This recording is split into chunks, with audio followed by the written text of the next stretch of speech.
There is nothing more inspiring, more rewarding, and more stimulating than teaching.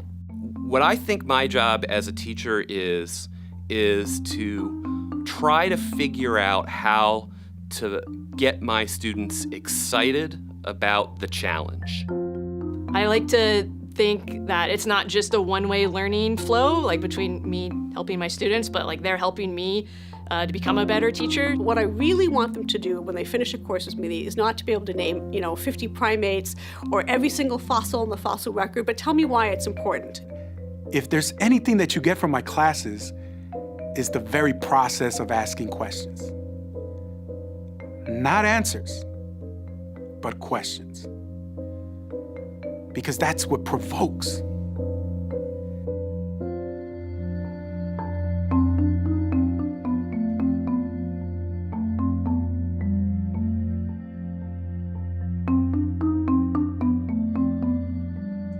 I think I trust him so much because he's honest. He's very vulnerable with his students. When I present, for instance, the history of Mexican and Central American immigration to this country, it cannot start without me mentioning why I'm here. And that has to do with my grandfather, who was a guest worker bracero.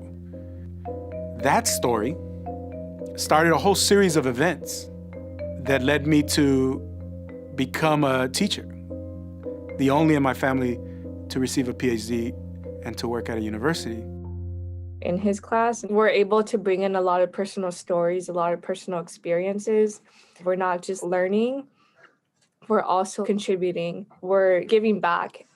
We're learning from him and he's learning from us. He was the first professor who was like, no, this is an exchanging of knowledge.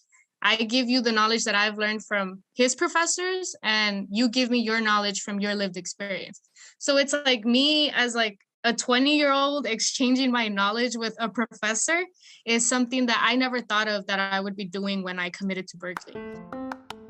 She cares to know who we are as people so that she can incorporate those things in the classroom. It is first and foremost about her relationship with her students. Everyone brings something to the table, a tabula, and we share it.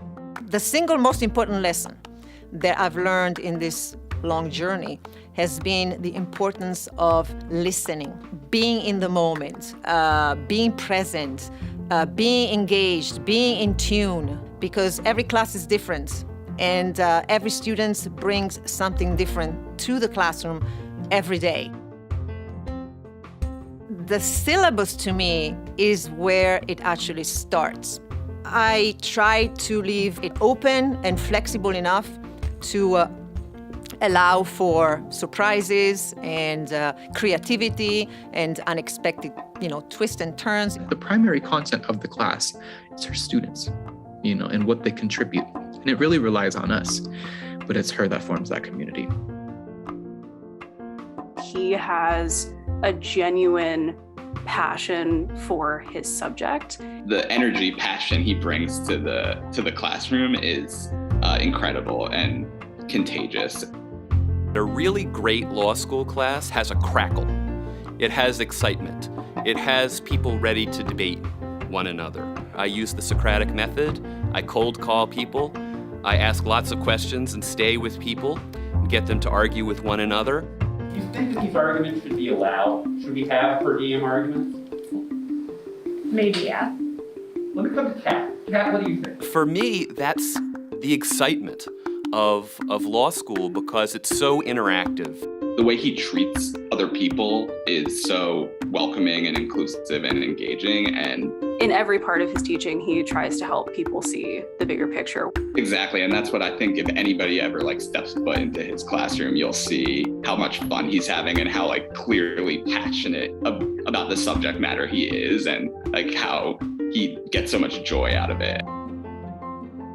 Her classes are teaching us the way of integrating anthropology and archaeology into the discussion of current issues. What's important for students is to see that there's this field of work and contributions, but to see it in real time. So I like to integrate it, to showcase what's really happening in this field right now by people like them.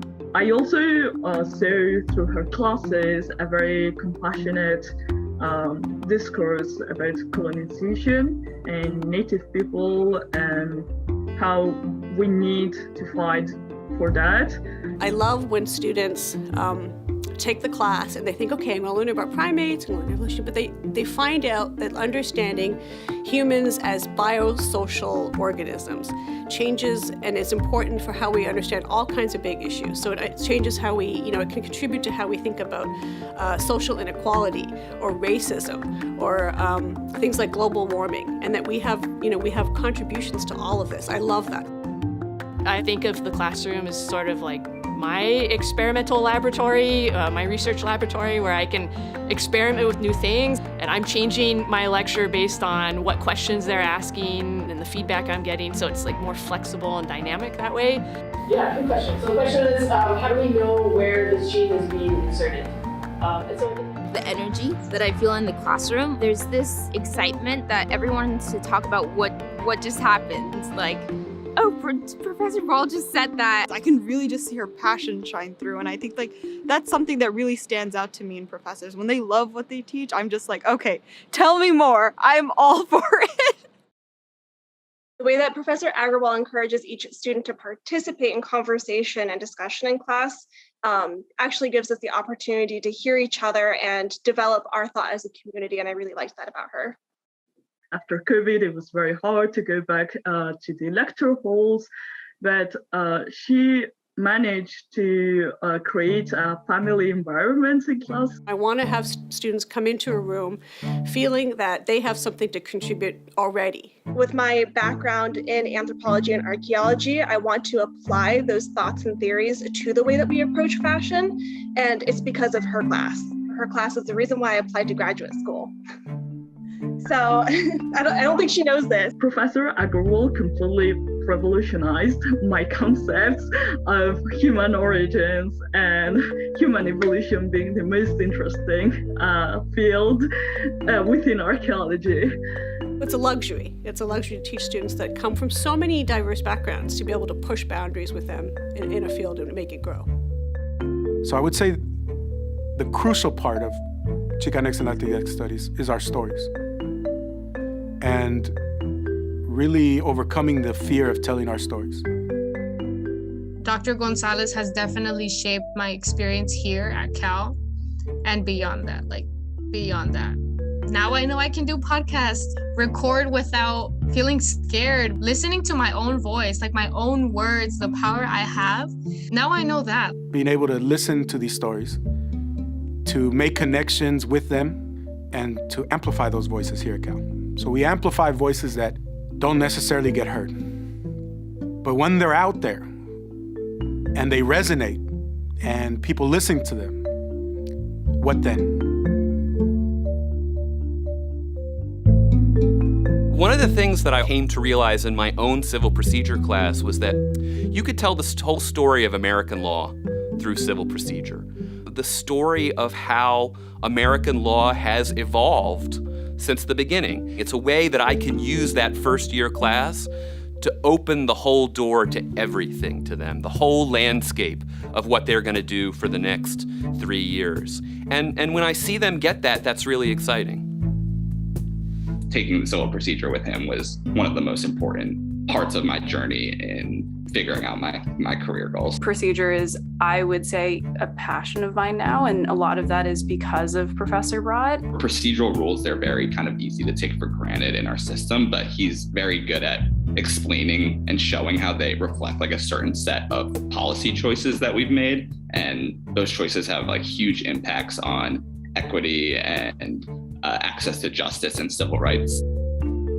I really think it's important that we realize that science isn't just this isolated bubble. It really does interact with society, and of course, our students are, bringing the real world into the classroom, and so it's really important to integrate that information into the science classes and make good, informed citizens who can understand both society and the ethics of these new techniques and technologies that come out of science research.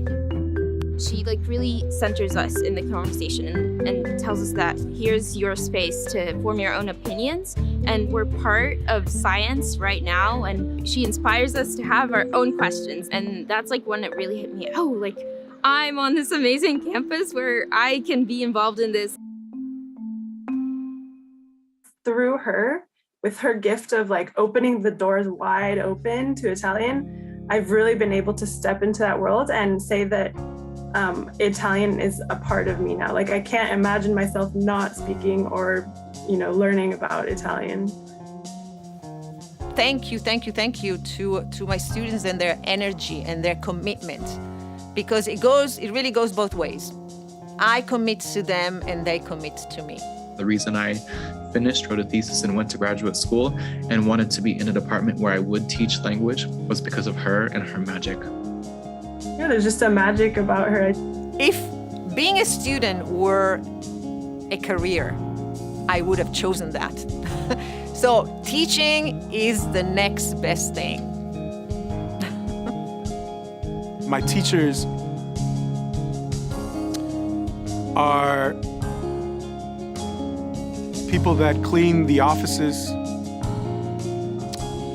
that serve their food, that throw away the trash. What I teach is always connected to the lived realities of people that are faceless and not recognized. And I love that.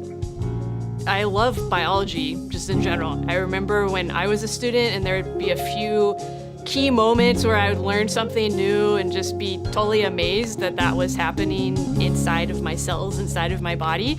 Someone told me, you really gotta take anthropology, and I had no idea what it was. And I didn't know that it related to so many other big political questions, social questions, economic questions. Really that core question of what does it mean to be human?